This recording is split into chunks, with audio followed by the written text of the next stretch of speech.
nyo, kanina glow down, ngayon glow up na oh. So guys, get ready with me para mag-grocery. Guys, tingnan nyo ang face card ko. Face card decline na siya. Guys, ito yung when pregnancy humbled me so well. Tadya talaga ang tigyawat. At ang aking ilong, lumalapad.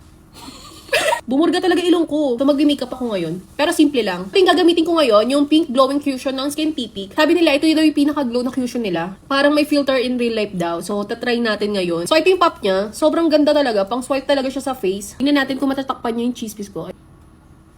Grabe, isang swipe pa lang yun na. Grabe yung coverage. Nakita niyo na walang chismis dito. So, hap muna natin para makita natin yung difference. Ang ganda. Grabe. Legit ah. I like it. Tingnan niyo yung difference.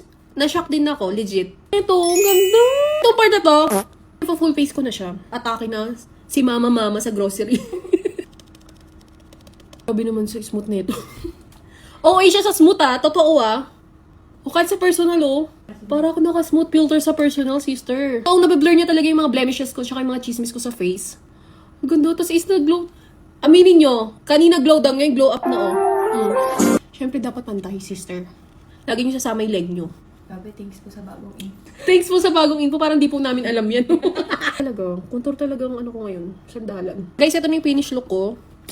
Diba? Ang ganda ko. Grabe. Baka sa sobrang glowing ko, mabulag ko.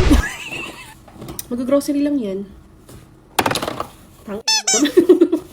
Alam ko mag-grocery na. Ito na oh.